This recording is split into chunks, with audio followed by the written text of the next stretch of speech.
coming at you from the Hey Yo Studios. It's the Fade Route with D and Z. Here are your hosts, D and Z.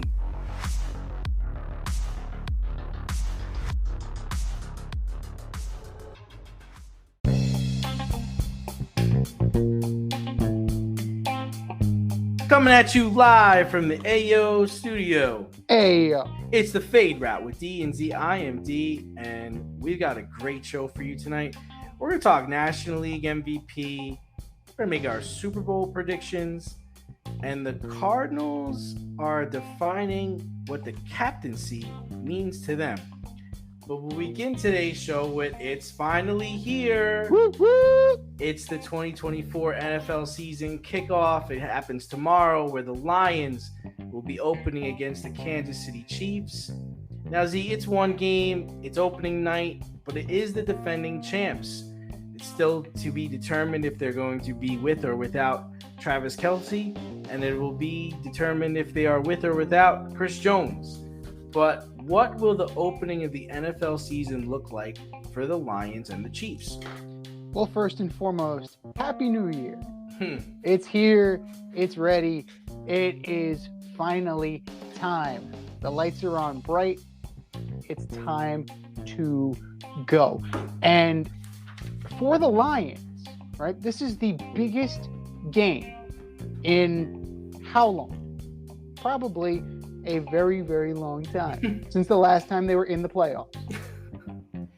There are aspirations for this team, right? They're being crowned. They're the uncrowned division champs by many pundits. They're drawing the defending champions. So clearly the NFL sees something in what the Lions are building, the program that Dan Campbell is building. Now, the Chiefs have defending champions, like you said. They have their own little bit of drama. Chris Jones says if he just wants a raise, and he can play tomorrow night. Man, I just want a raise. I just want a raise, man. Like, if Chris Jones puts pen to paper, walks on to the field, and dominates, shut it down. I mean, like, come on. Like, that's freaking ridiculous. Like, you're not supposed to be able to do that. No, you're not supposed to do that at all. The other thing is Travis Kelce. What are we looking at here? Oof. It's a hyperextension. Now, they're trying to, they're trying to downplay this a little bit. He's questionable. They shouldn't play him. No. For playoff aspirations, for Super Bowl aspirations, he should not play. You have enough with your running game. You have enough with Sky Moore. You have enough with Kadarius Toney. You have, Isaiah Pacheco can carry the load. You don't have to worry about this. You can let Kelce rest up. If this was the Super Bowl, tape it up. Not for game one. Not for game one. I'm looking at defense, right? Week one, that's the first time that you're going to be playing your full complement of guys for the most part. We're going to implement your full system. And we're going to see what the Lions can do. We know what Aiden Hutchinson can do. What about the rest of that team? What about the rest of that defense? That defense was suspect last year. So I want to see what improvements have they made on that side of the ball. Right. They replaced their entire running back core. I want to see what Jahmyr Gibbs can do. Like, I want to see that. Can Jared Goff, can he replicate what he did last year? Or is he going to be LA Rams Jared Goff? So, ultimately, and I'm not going to tell you who I'm picking because that would ruin the option. Right. So, I think you can kind of guess where I'm going with this, but it's a tough litmus test for the Lions. The Chiefs, they're coming in hobbled, and it's one of many. It's not the be-all, end-all. It's certainly not a Super Bowl preview. It's certainly not a Super Bowl preview, but we're going to have an entertaining game, a high-scoring affair, and as far as the winner, you're just going to have to wait just a little bit longer for my pick. Yeah, I mean, So the whole question, right? It becomes, the Lions. I think they started off like 1-6 or 1-7 last year. 1-7. Yeah, and then they finished strong, winning 8 of the last 10 games. So it's like, which team are you going to see? It's hard to pick up where you left off. There's a lot of changes that were made. I don't think they're going to skip a beat offensively, especially tomorrow night against the Chiefs, who look like they're going to be without Chris Jones. I'm expecting Goff to have his way using St. Brown and using Marvin Jones, and I'm expecting them to be able to run the ball with David Montgomery. I don't really see them being stopped. I don't know anybody on the Chiefs defense I'm really worried about. And now on the other side, we're going to see. So Pat Mahomes, last year he lost Tyreek Hill, still won the Super Bowl. This year looks like he's going to be without Travis Kelce tomorrow. Can they win a game without Travis Kelce? I'm going to say that Andy Reid definitely has them ready to play, and it is a home game, but man, I think it's going to be a dogfight. I'm with you. I'm not going to let everybody know who I think is going to win, but I do think that that's the way the season starts. The season starts with the Lions offense looking good. Their defense, like you said, unless they've made some real changes, giving up yards and points. And on the flip side, I see the Chiefs trying to figure out how could we play without Travis Kelce. You're gonna be asking a lot of Sky Moore. You're gonna be asking a lot of the new kid Rice. They do have a plethora of backs in the backfield, so Jerick McKinnon, Clyde Edwards-Helaire. I expect them to run the football. I expect them to, and MVS is good, but I don't know if he's like number one wide receiver good without anybody else taking the pressure off him. Their number one wide receiver is Travis Kelce. Yeah, they won a chip with Juju. Like Juju's not a number one, right? So I mean, they're definitely going to be hampered by this. But to me, I think Andy Reid likes this. I think Andy Reid is going to be creative as fuck. It doesn't faze him. I don't think. No. I don't think it phases him. You know what it does to him? It presents a challenge. Yeah. It presents a new way. Like, how are we going to score with arguably our second best player? How are we going to do that? And this is how we're going to do it, guys. We're going to run the bubble screens. We're going to run the ball. We're going to do gap 46 gap. And we're going to take shots when we can take a shot. If they pick it off, they pick it off. I don't care, because we're going to be all right. We're at home. No one's going to come into our building and slap us. So, yeah, I think you're going to be fine. I got to say, though, the Kansas City Chiefs wide receiver core is remarkably weak. Mm-hmm. I mean, they have Tony. Okay, if he can stay healthy, he provides you with the Antoine Randall L type because he can throw. So we saw that when he was with the Giants. We have, the Super Bowl when he was running the jet sweep, and then you had Sky Moore running the exact same play. So they have speed to burn, but what else are they going to bring to the table? Valdez Scantling's your deep threat. They went and got Richie James from the Giants. Is Richie James going to come back to earth, or is Richie James going to be the guy who he was for the Giants last year? It's thin, man. They are putting a lot. they're putting a lot on Rashee Rice. Which is not. Listen, we didn't know who Tyreek Hill was, and then all of a sudden he was extremely fast, extremely elusive, and for what they run there, they run in space. They run in space. I mean, I've been on the sideline for their games, and everybody's open because it's just. You're running to a spot, and the plays are extended because Pat Mahomes is able to move around, and then all of a sudden it's backyard football where he's throwing a bomb down the sideline. You're like, oh, I was supposed to get that guy. Shit. Under 2 trick plays by Patrick Mahomes, not necessarily Andy Reid, behind the backs, no looks, Derek Jeter jump throws. What can we expect? It's opening night, so I'm going to go under. You're just trying to get everything right on the game in the first game. Especially he's going to probably be having to do a lot on his own tomorrow. So I don't expect any trickery. I expect to be surprised. It may surprise you. I expect a very mundane offense, a very toned down offense. We're gonna run the ball. We're gonna set up the pass, and we're gonna do what we do. We're gonna do what we do best, but we're gonna scale it back a little bit just because we don't have our big gun. We don't have a big gun. Yeah, I mean, we're gonna see the complement of offense, but realistically, this is preseason game number 4. You're not gonna hit. Teams aren't necessarily going to hit their stride until week 3, week 4. Once you get your sea legs under you, you have an idea of what you got. I think that's fair. But so you're not saying that Mahomes is Jonathan Gannon, huh? Like you're not saying that. Yeah. So it's week 1. And teams are still looking for that competitive advantage, right? Like, we're cagey here. Is Kelsey going to play? Is he not going to play? Is Mahomes going to do some trick shit? Is Chris Jones going to sign his contract and then walk on and play? Like, those are competitive advantage storylines. But the Arizona Cardinals have cornered the market on competitive advantage storylines. Arizona's head coach, Jonathan Gannon, has chosen not to name a starter until game day, citing competitive advantage. Rumor has it, scuttlebutt is, it's going to be Joshua Dobbs. So we'll take that for what it is.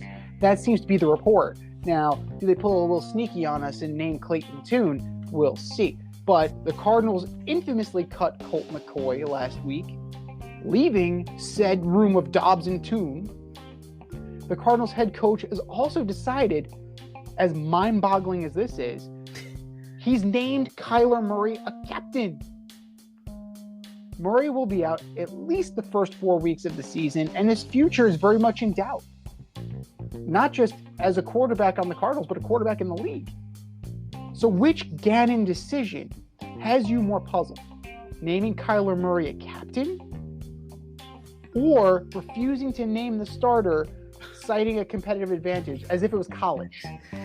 It brings up a good question though. What are your thoughts on the team captaincy in professional football? Is it supposed to be the best player? Is it supposed to be the leader? Can the best player not be a leader? Is that okay? Could it be that, you're a leader and you don't even really play much? What do you think of the captaincy role in professional football? I think it's window dressing. More often really? than not. I think it's important. I think it's important for players to be a captain. Well, let's think about this. Who is it often? It's often the starting quarterback. We've seen plenty of starting quarterbacks that I would not want as a captain. Would you run through a wall for Jay Cutler? No. That guy. Would you run through a wall for Matthew Stafford? His teammates won't. I think it's window dressing. I think a lot of that is. Now, you give me a guy like the long snapper. You give me a guy like the special teams, like Matthew Slater. That guy's earned his captaincy. Like, Matthew Slater has turned into a special teams ace in this league. So, for some guys it's warranted. For some guys it's earned. But a lot of the higher paying, more well-known guys, it's window dressing. And for a guy like Kyler Murray, it would be a huge black eye if he was making that much money and wasn't trusted to be a captain on his own team. That was bad. I mean, my whole thing is this. It's like, I don't know how teams do it these days, but for me, it would be something that the players would vote on. I think you have 2 offensive captains, 2 defensive captains, 2 special teams captains, and then, 2 other players. I think that's the way I would run my team. But, if you think about it, if you look back to the 80s and the 90s, it usually were the leaders of the team. For instance, do you know in the 49ers Super Bowl in 1984, the captains were Bill Ring, Keena Turner, Kevin Fonhorst, and Dwight Hicks? No Montana, no Rice, no Craig, no Ronnie Lott. That was their team captains. So, I mean, for me, I think the captain should be a leader. It's a veteran. It's a guy that's been here 10 years, 11 years, knows the offense, knows the defense. And you got to have an offensive lineman in there, right? You got to have a guy that I want to bring into a bar fight, or a guy that I'm going to walk down a back alley with. You need those kind of players, right? and you need a player that's going to hold other people accountable. And to me, Kyler Murray is not that guy from a distance, and even from what I've heard inside Arizona. So I don't know what this move is. So, my answer is, I'm questioning him making Kyler Murray a starter. Like, what do you think if by making him a captain, he's not going to play baseball next year? Oh, you're making him a captain, and then you're going to go and draft Caleb Williams with the number 1 pick? Like, I just don't understand the facade behind this. I don't understand why he might not even play a game for them this year. So just so everybody is aware, the captains they chose were Kyler Murray, DJ Humphries, Kazir White, Budda Baker, James Conner. James Conner to me is definitely a captain, I would think, and on special teams, it's Dennis Gardeck. So it's like, which one of these things does not belong here? To me, it's Kyler. At least 4 of those guys will not be playing for the Cardinals by the end of the year, because those guys are going to try and win. Like, that's the, Operation Tank job is fully in flux, right? It's fully going down. And Budda Baker's got pride. We know this. James Conner has pride. Kazir White has pride. DJ Humphries has pride. Dennis Gardeck has pride. Like, these guys are not going to roll over. And Kyler Murray, yeah, he's a captain. Is that going to stop him from playing Twitch and looking at the playbook? Yeah, right. No, right. And that's the whole thing, is like, it needs to be a leader. And don't get me wrong, like, later on, Montana and Lott became captains, but initially they weren't. It was much more high regarded for leaders, guys, that aren't going to say the wrong thing, that are doing everything the right way, and are holding people accountable. And I don't see that. And I don't even see that from this organization. I mean, how do you look everybody in the face and you fucking cut Colt McCoy? So, no, I don't have his shenanigans in regards to who's going to be starting at quarterback is whatever. I think this whole captaincy thing is a much bigger deal, especially if you're naming a guy a captain who isn't even going to be on the field for the first 4 games. Like, what is that about? Why don't you make Dobbs a captain or Toon or somebody's going to be on the field where the ref can actually talk to make decisions? Or Colt McCoy, the guy that you cut. Yeah. Like, Colt McCoy is dangerous in the regard that, he's talented enough to win you a few games. This team is bad enough to move them to Miami. The problem is that the Dolphins are already there. they got some furniture movers on this roster. But I think it's kind of Bush League that they're making, that they're waiting to the last minute, as if who gives a shit? Right, as if Ron Rivera isn't going to be ready. I'm going to murder whoever's back there. Chase Young is going to rip their fucking I don't know if he's playing. I heard he might not be playing. Okay, fine. Montez Sweat is going to rip their head off. Yeah. And spit down their neck. It's what they do. So, I don't see how this is any kind of competitive advantage, because they've been preparing for you for weeks. Since the schedule was out. The schedule's out. Right. And they've watched what you've been doing. It makes absolutely no sense to me. The quarterback that gave you the best opportunity to win is now unemployed. He's on the unemployment line. Unemployed. That's it. Like that's it, and that's all. Now, maybe Joshua Dobbs can do something here, because he is, he's a veteran. Like, he's been around. He's 0-2. It's not what we're talking about. We're talking about 0-2. Career 58.8% passing, 2 touchdowns, 3 picks. That's not even a sample size. When we talk about a small sample size, that's not even a sample size. So why not give the kid Toon a shot? Like, that's my question. You drafted him, you brought him in, why not give him a go? Because you're scared that you're gonna win. Yeah. That is just ridiculous to me. And I feel it's disingenuous. I feel it's in bad spirit to do that. Like, because how many of these guys on this roster, like, have pride? All of them. This is how they feed their family. This is how they, this is how they earn their living. And you're playing games, man. Like, the organization is playing games with them, and that is not right. That is not fair. And how the Cardinals got their reputation for years as being a shitty-ass Mickey Mouse franchise. And for a while there, they seem to be turning a corner, but now they just can't help themselves. They just can't get out of their own way.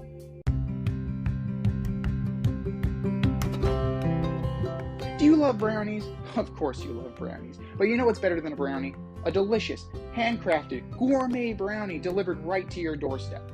That's what our guys at Sweet Life Brownie Co. offer. Chef Tommy D and the crew offer a dozen delicious delights that you will crave, from the classic OB to Dutch apple to campfire s'mores and many more. Check out their website, sweetlifebrownieco.com, for their Friday brownie drops. At noon, their site goes live and you see what they're making. Since you're there, become a site member and earn points. You earn 50 points just by signing up. Make sure you follow them on Instagram and Facebook too, at sweetlifebrownie_co, for the latest updates and their latest releases and creations. That's sweetlifebrownieco.com. Give them a call, 845-641-3043, and tell them D&Z sent you. That's sweetlifebrownieco.com, 845-641-3043. Sweet Life Brownie Co., because there's always room for a brownie. But we are going to get out of our own way. We still need to do our order up segment for the NFC East, and we will do that momentarily. Let's not get that twisted. It's coming. But it's time for us to think about our AFC and NFC championship game predictions, our Super Bowl prediction, and our Super Bowl winner. Call it our way too early predictions. Who you got, D? Yeah, I mean, let's go slow here. I'm going to start over with the AFC. And, I'm standing behind what I said a couple of months ago. I just think this is Joe Burrow's year. I just think he's going to be the MVP. I think he's going to light it up. We saw Kelsey go down. Not that Kelsey's out for the rest of the season, but he's hurt. I think the Bills' offense that takes a step back this year. Not sure what Justin Herbert's going to look like. That might give him competition. But, yeah, I think the Bengals are going to be in the AFC Championship game. And then I have to go. I'm going with COVID. I think the Jets will be there. Wow. It's hard not to. They've talked so much, Z. They just talk so much that they have to get there. They have to. If they don't, good Lord, it will just be chaos, mass hysteria. So I'm dogs and cats living together, mass hysteria. I'm taking the Bengals against the Jets in the AFC. Okay. So who you got in the AFC? The Esiason Bowl, the Boomer Esiason Bowl. I like it.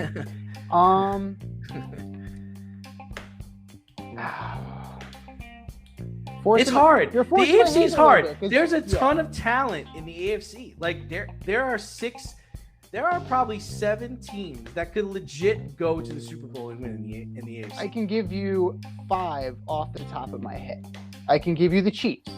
I can give you the Bengals. Yeah. I can give you the Bills. Yeah. I can give you the Ravens as an outside choice. Yes. And I can give you the Jets. Yes. So that's deep. That's very deep. Sure. And if you want a dark horse, shit. If Tua if Tua learns how to fall, who's to say 100%. The Dolphins aren't there? Yeah, 100%. Absolutely. And you can't sleep on the Chargers. No. They do take naps, but you can't sleep on the Jaguars. No. Like, they're ready in that division. They're ready. The Yeah. The AFC is loaded, man. People are sleeping on the Patriots. People are sleeping on Pittsburgh.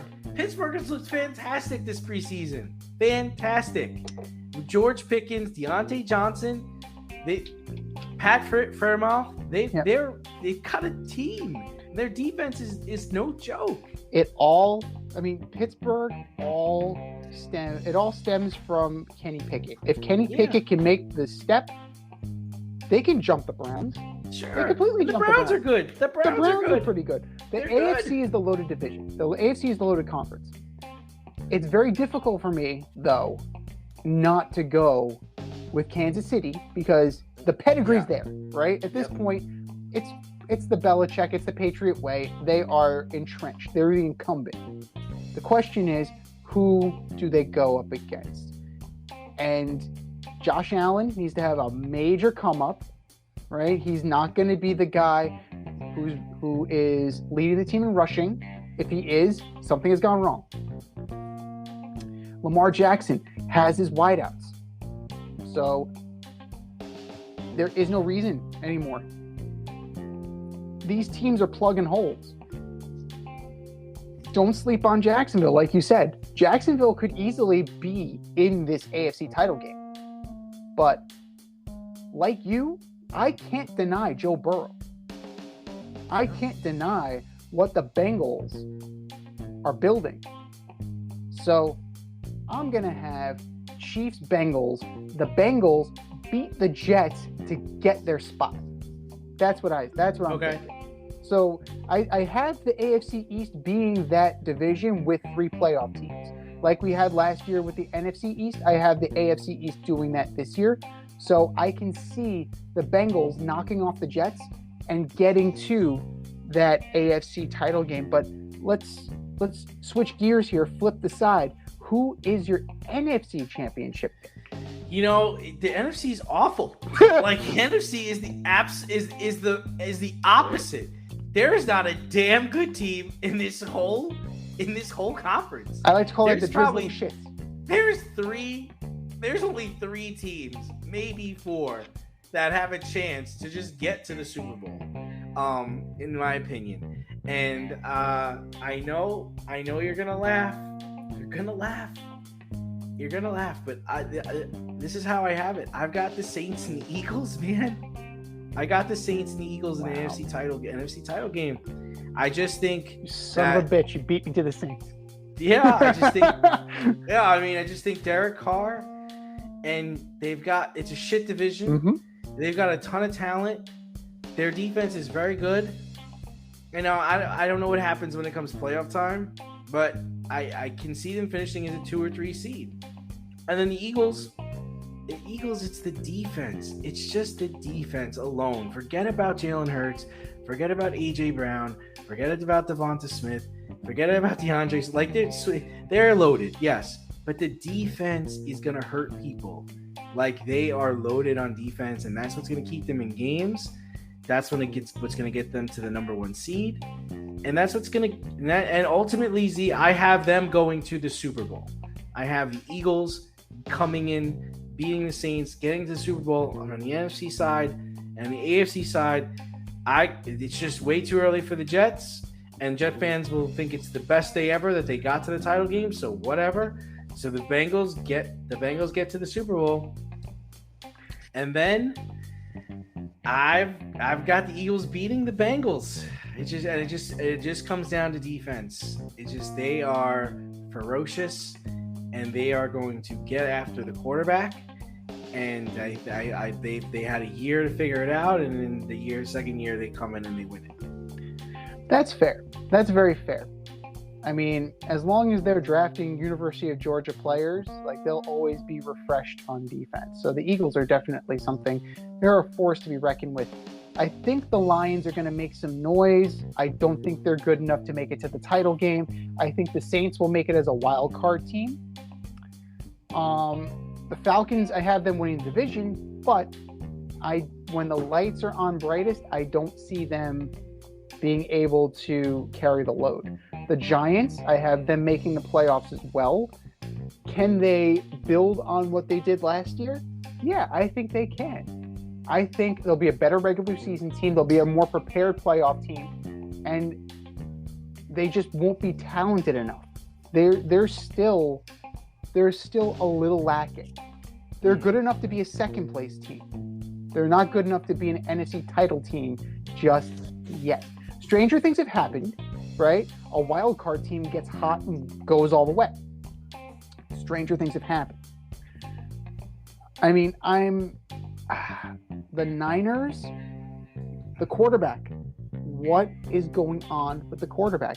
If you can tell me that Brock Purdy is who he was last year, that's hard. That's hard to replicate. That's hard to beat. And who's to say that with another crack at the Eagles, with a healthy quarterback and a line that can actually protect him, who's to say the 49ers don't knock off the Eagles? Mm-hmm.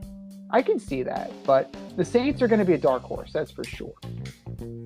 But it's hard to deny the Eagles, man. It really is hard to deny. When it comes down to the 49ers, the reason why I don't have them getting there is because I just think all their players are going to get hurt. Yeah. Like, I don't believe in Kyle Shanahan's scheme, number one. Number two, let's not forget, like, I do think the 49ers have a really good defense, but they're going to have a new D coordinator this year. This is going to be their third D coordinator in 3 years. So, and they got their guy. Nick Bosa signed his $170 million deal, so he'll be out there come Sunday. But, I don't trust Kyle Shanahan to keep Brock Purdy healthy. I don't trust Kyle Shanahan to keep their running back healthy. And I don't know defensively if they're going to be as good as they were the last 3 years. And the Seahawks are a good team. The Rams are shit. Seattle's shit. So they're definitely going to be they're definitely going to be a playoff team. Seahawks are a little bit of an aberration, though. They caught a lot of people by surprise. And we have the 9 years of Geno Smith prior to last year. Which was he? Which Geno Smith was he? It's a proven year for him. Like, he caught everybody by surprise last year. People are like Jared Goff, right? Jared Goff caught everybody by surprise. Now, how can you do it again? That's what makes the great quarterbacks great. That's what takes the very good to great. That's what takes the good to very good. Can you replicate it? And I just don't think that Geno is going to have as good of a season that he did last year. Good enough to possibly contend for a wild card. Absolutely. Yeah. Absolutely. Especially now with the information about the Rams receiver core. Like, that's really, I'm starting to move off of my Rams at number 2, but I'm a man of my word. So I'm going to stick with my Rams at 2. But it's not as far of a drop as we like to think. But yeah, I forgot it. Yeah, I mean, that was big news. Cooper Kupp. Yeah. We don't know what's going to happen there. I mean, listen, when you're going to the Mayo Clinic in Minnesota to talk to somebody about your hamstring, that ain't good. That is not good at all. That is not a good sign. And this is the problem with hamstrings. Is like, even when you think it's better, you try to push yourself to that extra gear, and boom, pops up. It pulls. You're just rolling the dice. You could rest it all you want.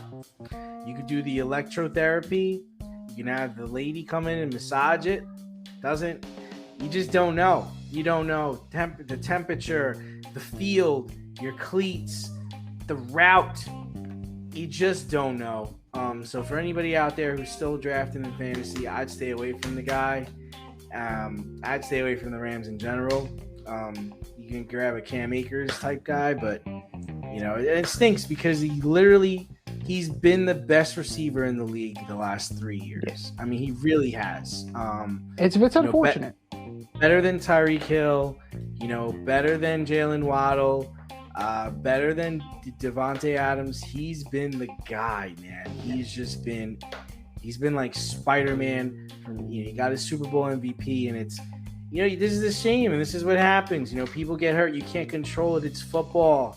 It happens. It could have happened on the first play of of game 1.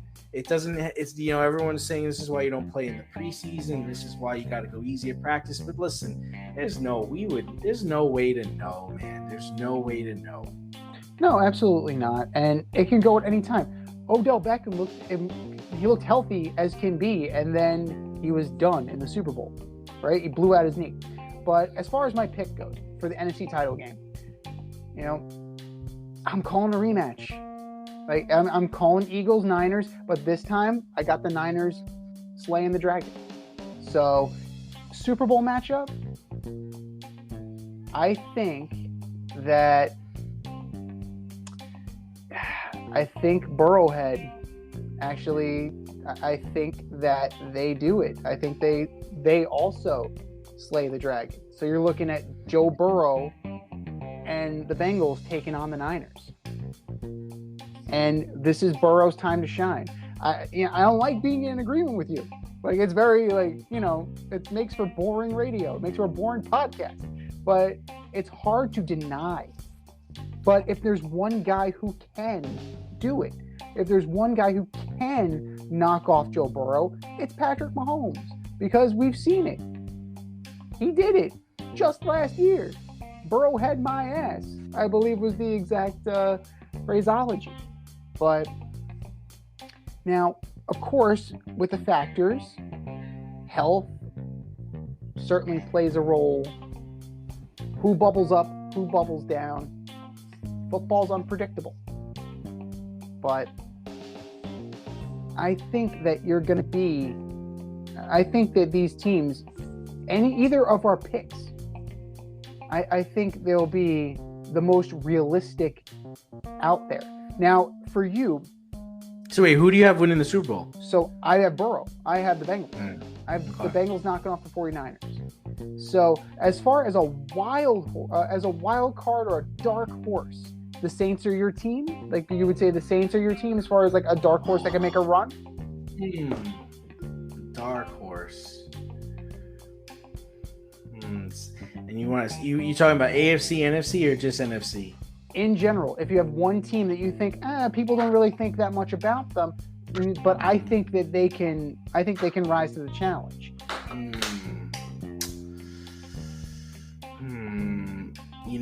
In that situation, I would go with the Jaguars because that defense is a lot better than people think. Their quarterback's a stud. They've got the receivers. They've got the running back. They've got it all. They're in a shit division. They're a team, and they had Kansas City on the ropes, man. They had them on the ropes. People don't realize, they had them on the ropes in that divisional round. So yeah, I would not sleep on them, because the NFC is it's terrible. There's nobody to pick from. I mean, there's nobody. Like, what, the Bears? I don't believe in the Bears. The Vikings? God, the Vikings didn't even win a preseason game. Well, the Lions, there's too much expectation on them. So I discount them. As cool of a story as that would be, I don't think the Lions are the team. My dark horse team, I got to go with the Giants. I mean, why not? You're a Giant fan, that's why. Well, why not? Trash. Why not? I'm not even seeing the Ravens, man. Why not? The Ravens have to jump 6 teams. The Giants, they're not that far from the top in the NFC because the NFC is that bad. You catch a team at the right time, things happen in the game, right? Who's to say that the Giants don't make a run, right? It was improbable when they did it against the Patriots the first time. The second time, everybody expected them to win once they got to the Super Bowl. But all it takes is a few breaks, a little maturation from Daniel Jones. He stepped up a little bit. He needs to turn that corner. I'm not there with him yet, right? I was more sold on Eli Manning at this point in his career. Really? So I was. Like, this guy, maybe because Eli came from Ole Miss, he's a Manning, he has pedigree. Daniel Jones comes from, oh God, such a ridiculous, such humble beginnings. So we'll put it nicely. He'll come from humble beginnings. Code for small school, not a football power. So we'll see what he does. Saquon, healthy year. He stays healthy, things can go a big way. They have the defense. Wink Martindale's got him playing. So when did Eli win the first one? He won it in 2008. So that was his fourth year. Mm-hmm. That was like his fourth year, right? Yeah. So what's Daniel's walking into what? He's walking into year 5. Oh, okay. Yeah. Okay, it makes sense. Yeah. So if he can make the leap and the pieces are around him, why not? Why not? I can dream.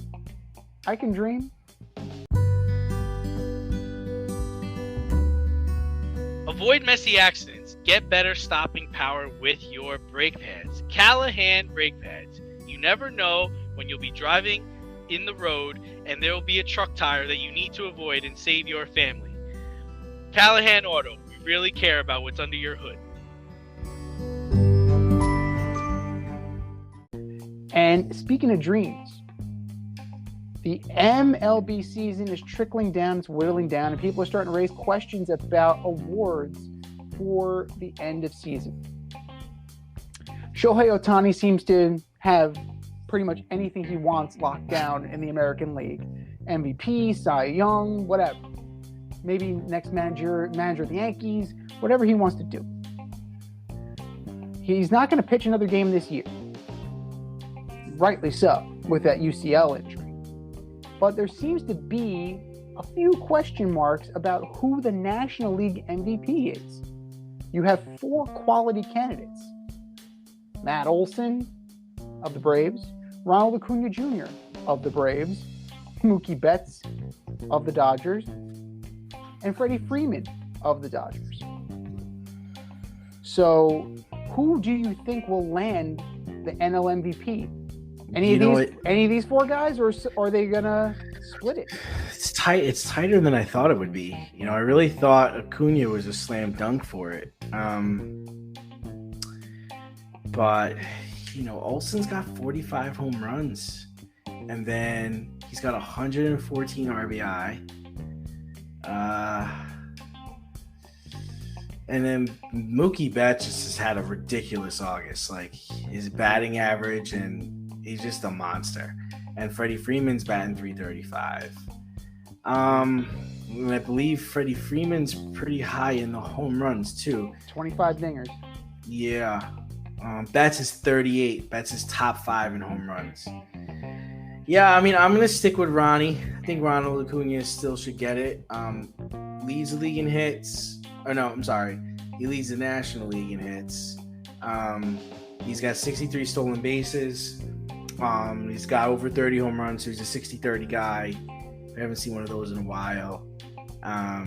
Yeah, I'm sticking with Ronald Acuna, but I mean, an argument can be made for those other at least 2 of those other guys. Here's the thing, though. The argument used to be that 2 guys from the same team split the vote. But what happens when you have 2 guys on one team and 2 guys on another team? Like, this is unprecedented. It's amazing how good of a season these guys have had. Ronald Acuna Jr., the first 30-60 guy in history. Oh, so they're first ever. There you go. First ever. So there's that. 413 on base, 573 slugging, 986 OPS. The peripherals are just as good. Freddie Freeman, 983 OPS, right? He's got 90 ribbies, 335, 25, and 90. In a regular year, that's enough to take it home. I mean, Mookie Betts, it's enough to take it home. 314, 38 bombs, 99 ribbies. From a guy who's not traditionally a power hitter, right? You think of the premier power hitters in baseball, you don't think of Mookie Betts. You think of, big burly sluggers. You don't think of Mookie Betts. And then you look at Matt Olson. To me, Olson's probably the weakest of the bunch, even though he leads in home runs and ribbies.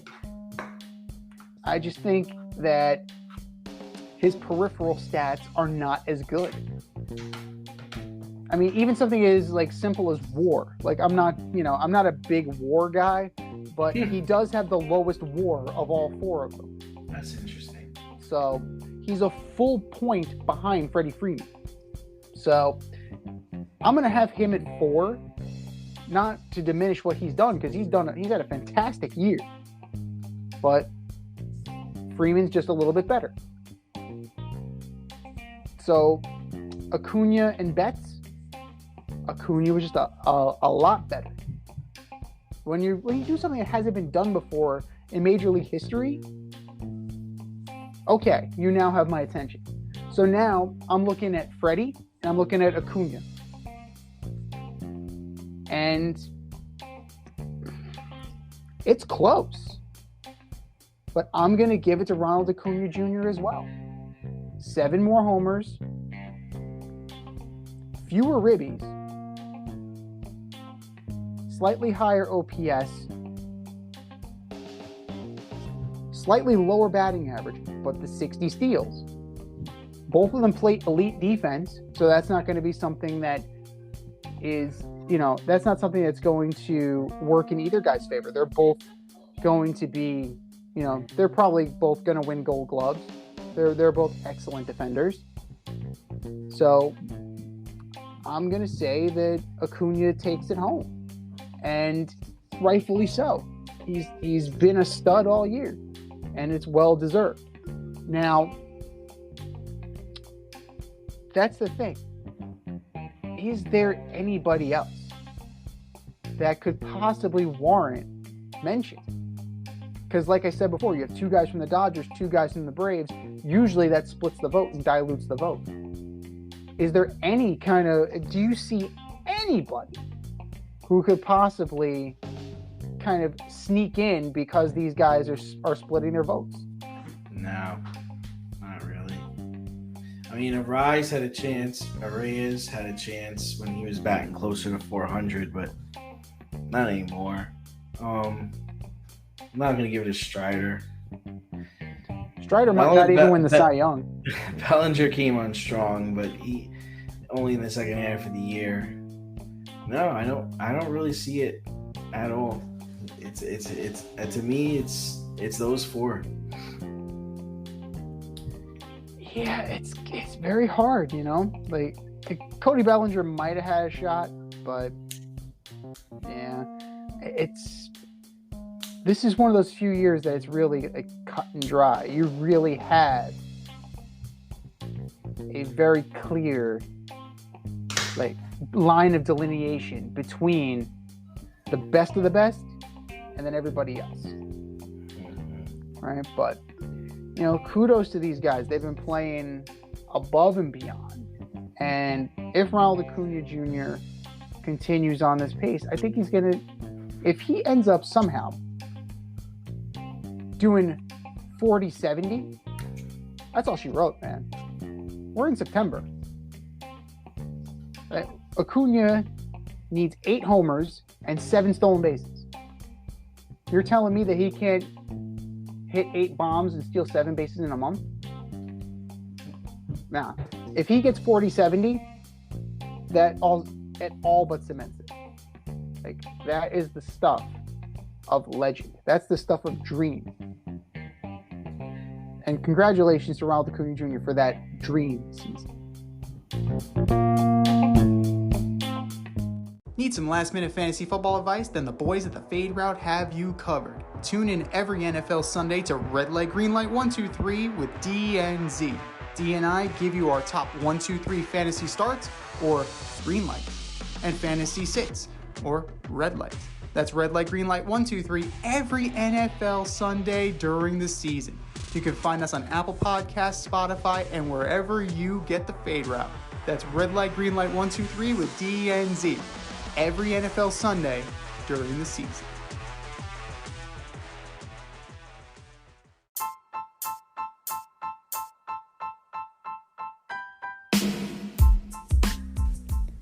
It's time for the mail route on the Fade Route. If you want to get featured, hit us up. faderoutemail@gmail.com or slide in those DMs at Fade Route Podcast on IG, or drop us a line on our Twitter page at FadeRouteDNZ.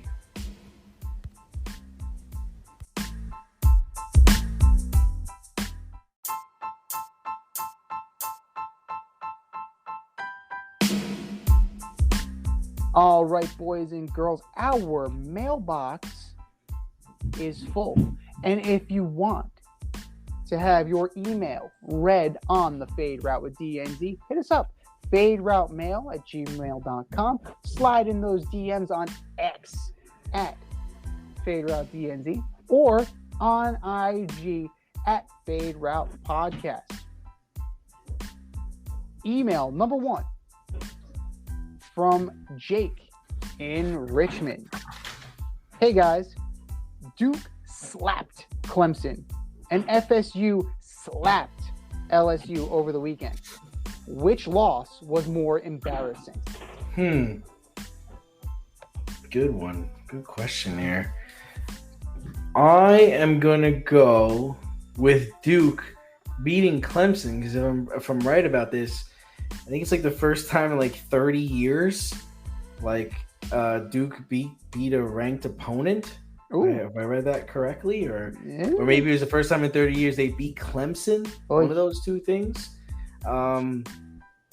And Clemson was number 9, and they got knocked all the way down to 25. At least in the LSU FSU game, those were 2 ranked teams.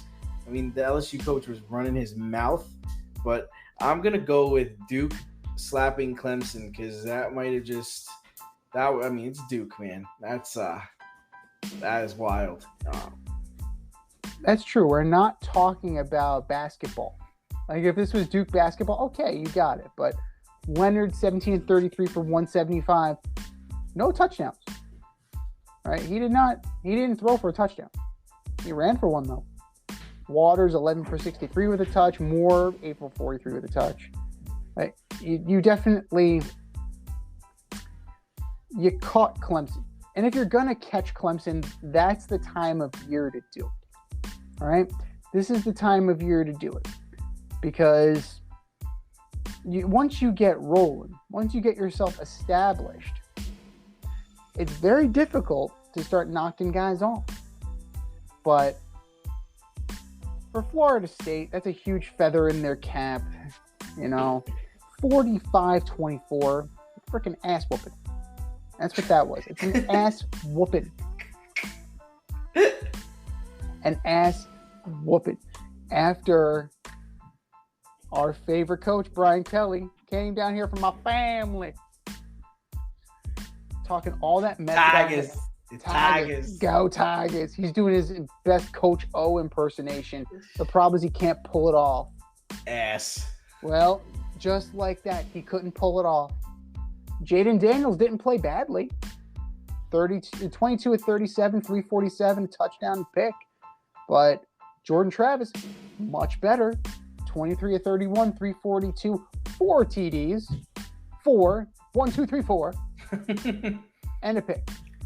Not to mention Keon Coleman, 9 for 122, and not 1, not 2, but 3 receiving touchdowns for the Seminoles. They see what's going on here. They're looking at all of the realignment around college football, and they're like, hey, look at us. We want to get in that SEC too. We're stuck here in the Atlantic Coast Conference. Let's go. Make it happen. But to talk all that mess for Brian Kelly, this is karma.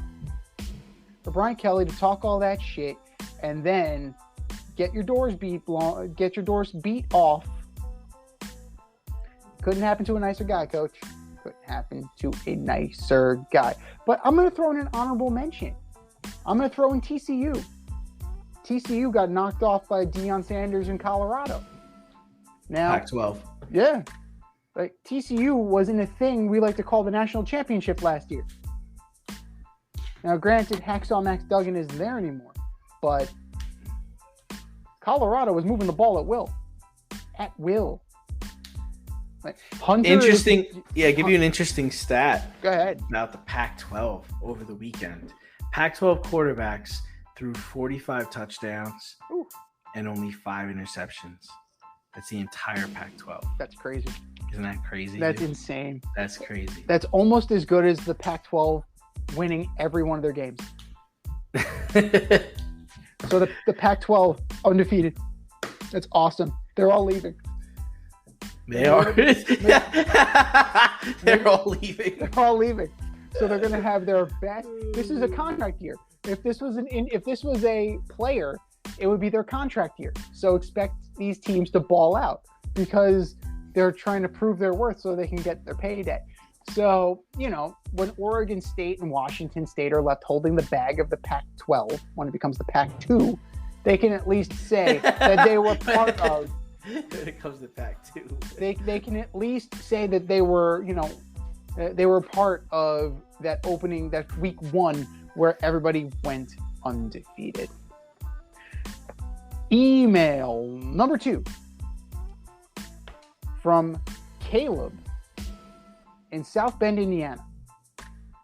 Interesting. How many quarterbacks will go in the first round of the 2024 NFL draft? Jeez. Really, we did the way too early predictions for our Super Bowl picks, and now we're throwing in our way too early picks for our NFL draft projections. But I cede my time to you.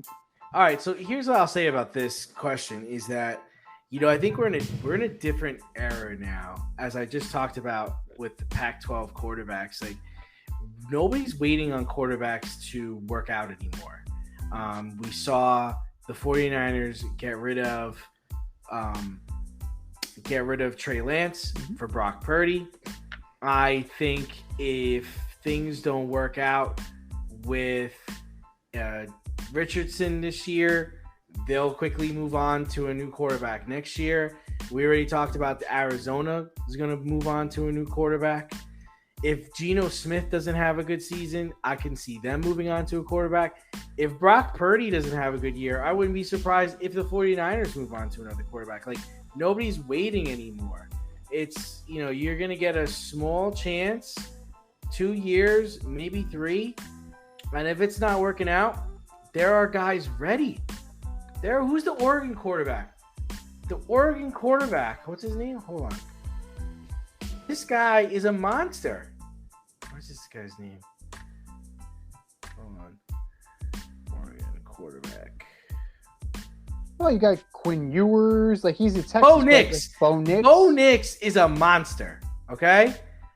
Bo Nix is 6'2", 216 pounds, can make the throws. He's ready, man. He's going. He's a first rounder. The kid from Duke who just beat Clemson, right? Mm-hmm. Can I interest you in this guy, Riley Leonard? Riley Leonard's another dude. He's a first rounder. Daniel Jones territory right there. Just because he came from the same school? Yeah. Because he's 6'4". He's a big dude, and he ran 45 yards for a touchdown against Clemson. Like, it's not it. There's. I always said that I always thought that the NFL was going to have a problem because I didn't think they were going to be able to bring up guys who could play quarterback and guys that can throw. I'm wrong because I'm seeing 5 guys already that are going to go in the first round next year for sure, not a doubt in my mind. 5? I think 5. Oh my goodness. Okay. All right. Now, I don't know. I think it's based on need, right? You had guys like Matt Corral, right? You had Malik Willis. These guys were can't miss first round picks. Where did they get taken? Not in the first round. So it's way too early to project, especially when you have Caleb Williams' daddy talking about how, if he doesn't like what he's seeing, maybe he'll go back to school. Like, what are we talking about here? Yeah. Right? Come on. We are, you're throwing your roses, you're throwing your flowers at this kid who's no guarantee of coming out. Like, what are we doing? Why? Okay, Drake May, North Carolina. Okay, fine. Sure, Quinn Ewers. maybe Bo Nix. Like, you're going to have some guys. You're going to have some prospects. But it's about need. Right? And I think teams are going to start to realize that. Right? And I think you hit the nail on the head. Teams are starting to realize that, because in light of the Trey Lance trade, right? You trade 3 number 1s to get this kid, and you traded him for a number 4. That's rich. That's extremely rich. I'd rather have the 3 number 1s, because I could have rebuilt that offensive line. I could have kept Tyreek Hill off of Miami, because I traded that. Like, those parts were part of a bigger trade. So, I don't know. It's way too early. Guys are good. We're gonna see guys bubble up. We're gonna see guys have their draft stocks hurt. We're gonna see how this plays out in conjunction with the NFL season. And if the Arizona Cardinals are stinking the joint out, I think Caleb Williams is going to pull back. Mm-hmm. I think he's going to stay an extra year. Yeah. So then, are you necessarily going to be tanking for Drake May? Right? Are you going to be tanking for Quinn Ewers? Are they tankable talents? Or are you going to get enamored with a kid like Shedeur Sanders? Excuse me. Another guy. There you go. First rounder. Super athletic. Got a cannon for an arm. Has the pedigree as, Optimus Prime. Who's to say that people don't get enamored with Shedeur Sanders' talent? But it's way too early, man. It's way too early. You're guaranteed for 2, probably. 2. Now, who those guys are going to be, I couldn't tell you yet. But I'm going 2. Just based on looking around the league and people coming to the understanding that you don't necessarily need to spend big. It's actually better off that you don't spend big on a quarterback, because you can pay the quarterback cheap, build the rest of the team around him, and you can get the Super Bowls. Maybe, just maybe, teams are going to start moving in that direction and really considering being more scrupulous and less enamored with the little girl with the curl.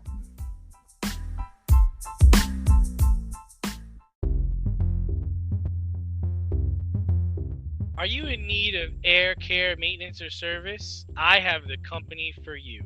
Air Care Technicians. They service the Westchester and Northern Bronx area and can help you with all your heating and cooling, maintenance, and service needs.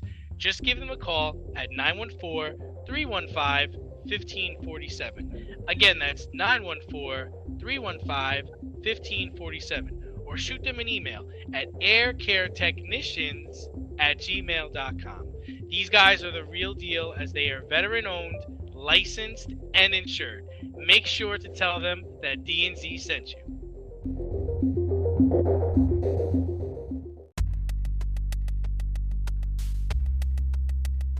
Order up!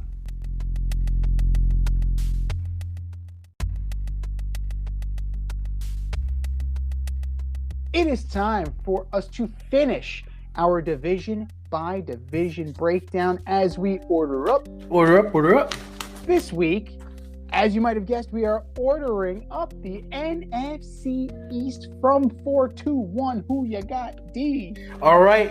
First up, I've got the Commanders. I think they have a ton of talent, but I'm worried about the quarterback position.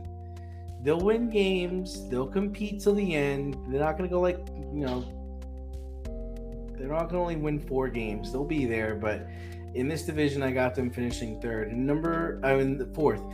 And number 3, I've got the New York Giants. I think reality sets in this year. I think last year was an apparition. I think Daniel Jones will play well. Saquon will get hurt, and the defense will get gashed. On Dallas, I have it number 2.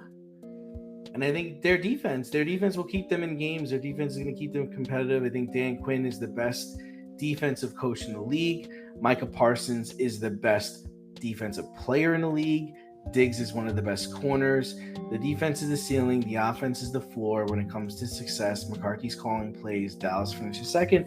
And number one, I got the defending NFC champs. This again comes down to defense. They are just studded. Jalen Carter, Fletcher Cox, Hassan Riddick, Darius Slay, James Bradbury, your boy, Brandon Graham, and Josh Sweat. Damn, and damn. Z, what do you got? Yeah, James Bradbury, Philly's favorite. Your boy. My boy. Pass interference. Pass interference. He admitted it. He admitted it. Good. Let him admit it. Next time, be better. Be better, James. Be Carolina James, not Giant James. James and the Giant squadouche. That's what you got in the Super Bowl. We're in agreement on the Commanders. Sam Howell's going to be okay. I think Sam Howell's going to be okay. Yeah. Okay doesn't get it done, though. Mm-hmm. Okay just does not get it done. And they've been on the treadmill of okay for a very long time. Okay to bad. Right? So, Commanders, enjoy 4th place. 3rd place. How about them Cowboys? As usual, the media is really overrating how good this team is. The defense is pretty decent, right? Hankins, Lawrence, Odigizua, Parsons, Vander Esch, solid. What are you going to get from Stephon Gilmore, the ageless Stephon Gilmore? We'll see. Is Trayvon Diggs going to be more interested in picks, or is he actually going to play some deep? We'll see. It's the offense that gives me pause, gives me questions.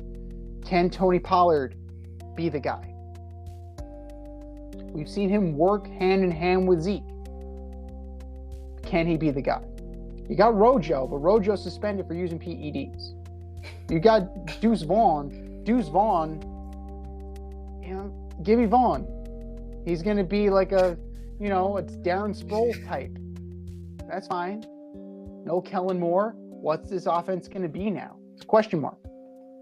Lamb, decent. He's okay. Not great. Cooks. Brandon Cooks is on his 27th team?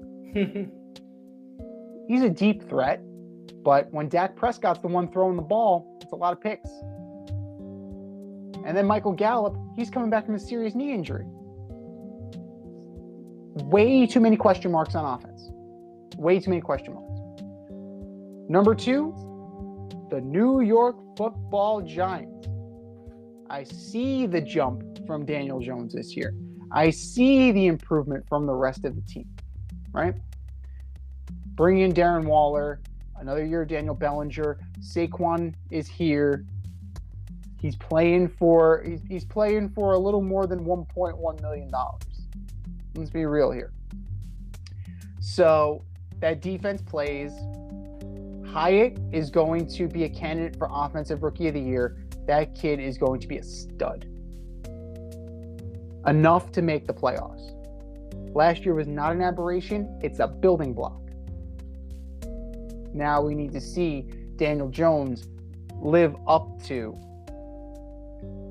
the billing. And number 1, they're going to slide back just because they were so good last year. It's impossible not to slide back, but not enough that the division's in doubt. The Giants will be good, the Eagles will be good, but the Eagles are better. Like as a Giant fan, it doesn't pain me to say that because that's some healthy respect right there. Like the Eagles beat our ass in the playoffs. So to be the man, you got to beat the man. The Giants didn't beat the man. The Eagles, they got studs on offense. They got studs on defense. Jalen Hurts, another solid year.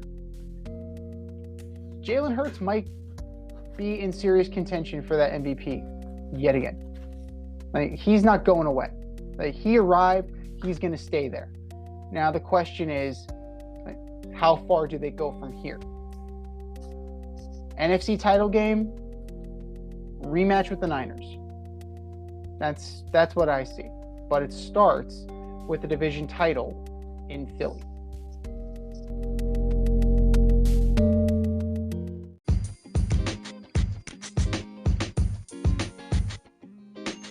Your favorite podcast has its own merch line now. Go to the Fade store with DNZ.com today for all your Fade Route merch needs. I'm talking tank tops, t-shirts, sweatshirts, like yoga pants, we got those too. Like some cool accessories, we got those too. And we're not done yet. We have so much more planned for you, but check out what we have today at the Fade store with DNZ.com. That's the Fade store with DNZ.com.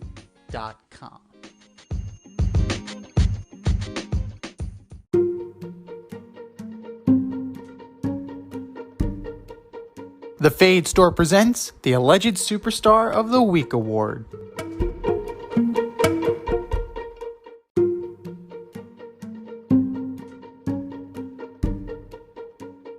All right, boys and girls, you know what time it is. It's time for the Alleged Superstar of the Week. Here's how it goes. We put up a poll on our X account at FadeRouteDNZ, and you vote, and you vote, and you vote, and you vote. And the winner of said vote gets the coveted ass trophy and a shout out on this here show. And do you know who took home the coveted ass trophy last week, D? I don't.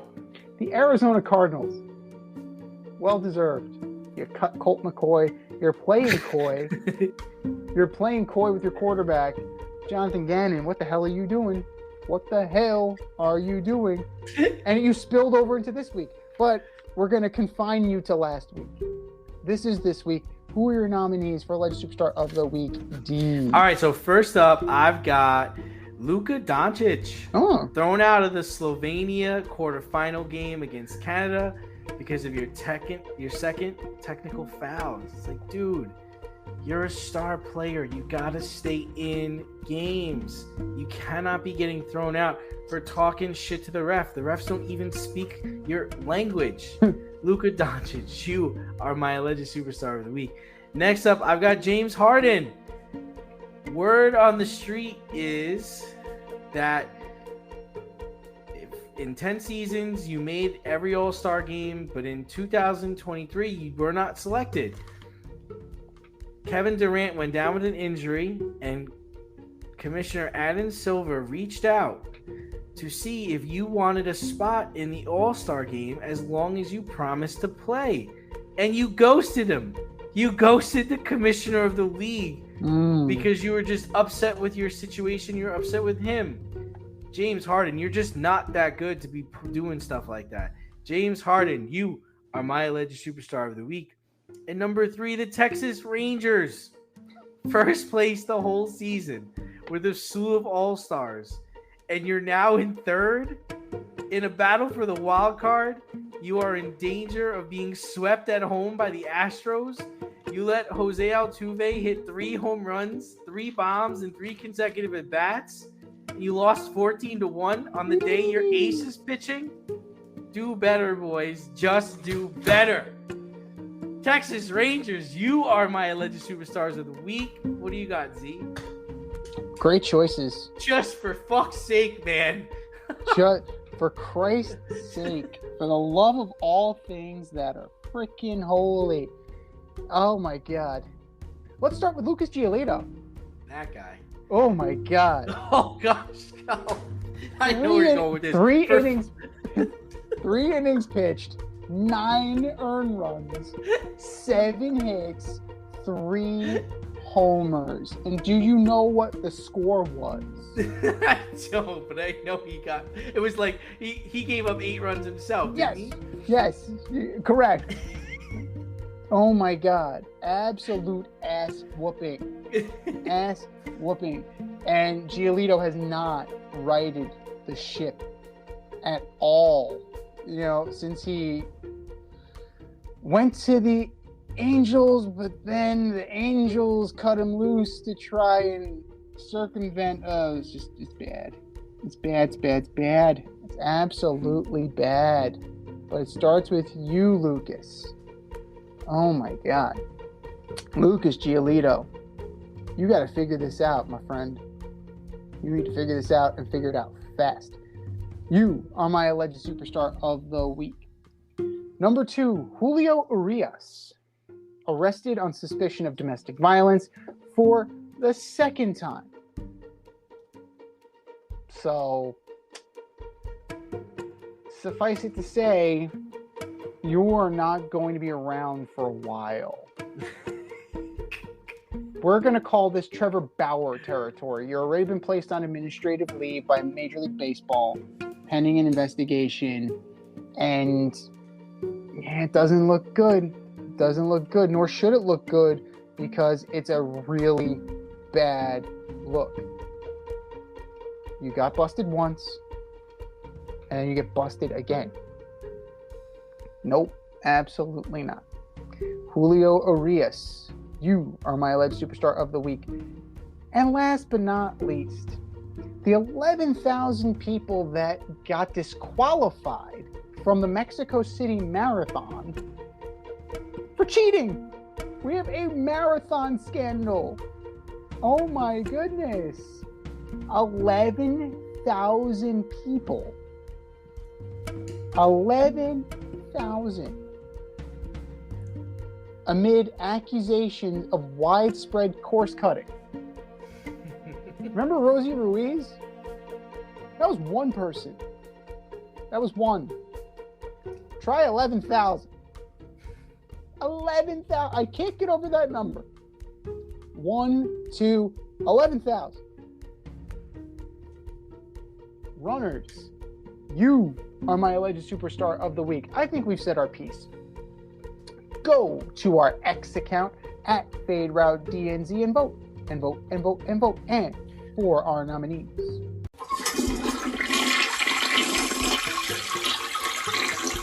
Just do better, boys. Just do better.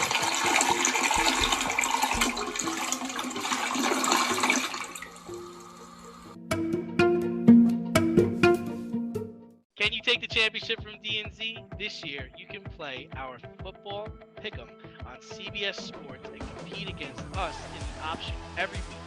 Check the link in our Instagram bio, Fade Route Podcast, for all the details and to sign up.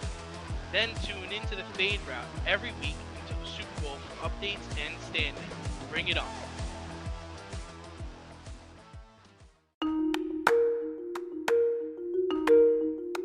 Let's run the option and give you our picks for the week.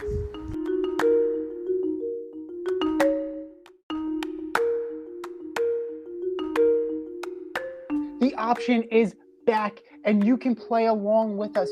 Go to our Instagram at Fade Route Podcast. Click that link in bio. Find our CBS Sports Pick'em League and join us today.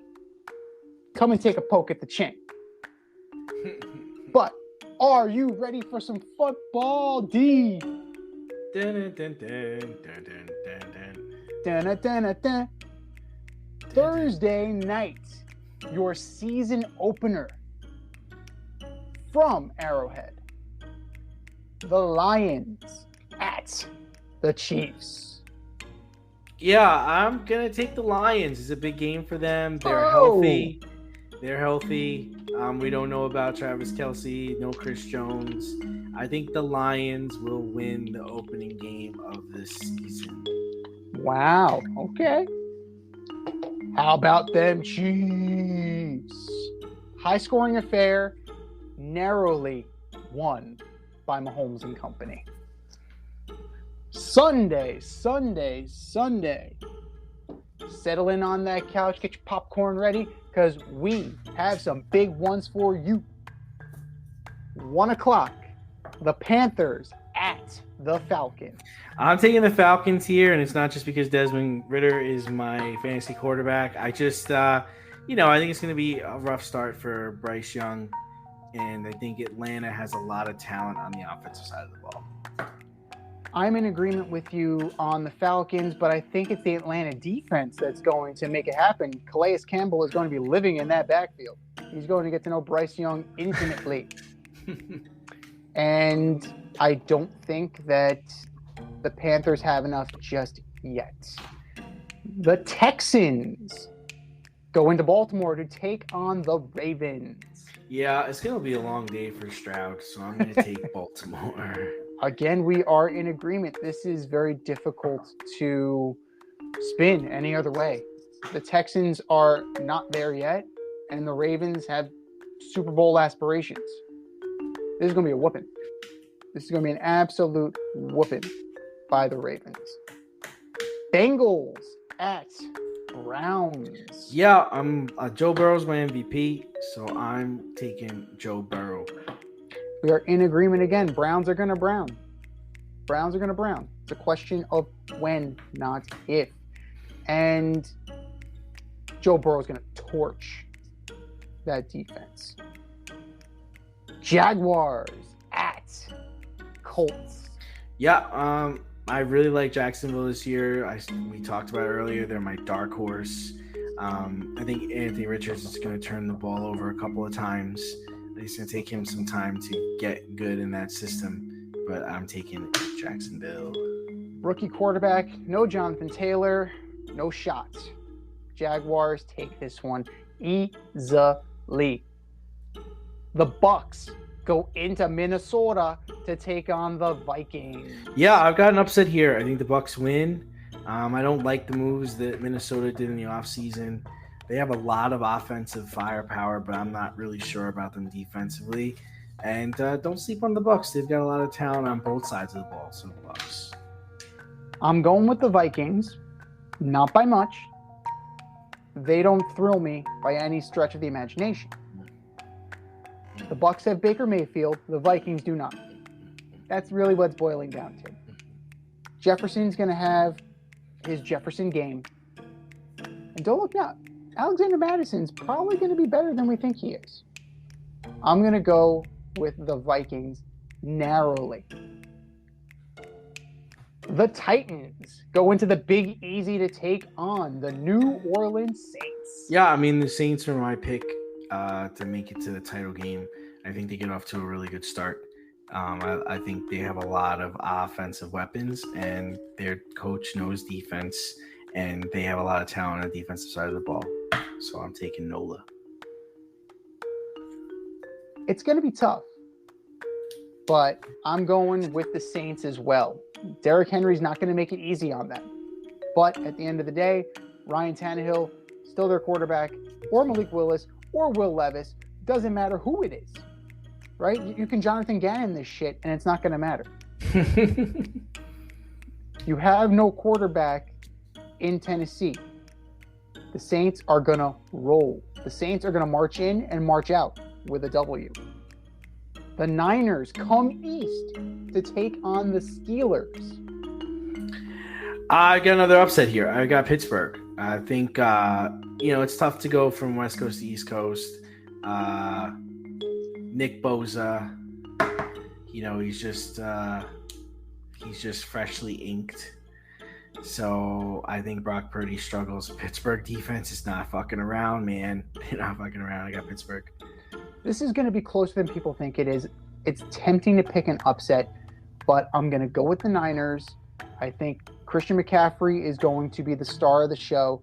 Brock Purdy is not going to have to do nearly as much as people think he's going to have to do. McCaffrey is going to be the Swiss Army knife that they intended him to be.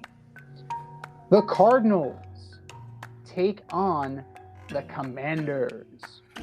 Yeah, so if there's any game that Arizona can win, it's this one, right? I mean, this is you kind of surprise them, this whole Wizard of Oz thing where he's not letting people know who his quarterback's going to be.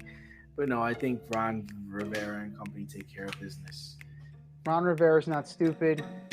That team is loaded with talent, more so than the Cardinals. They just need Sam Howell to be competent.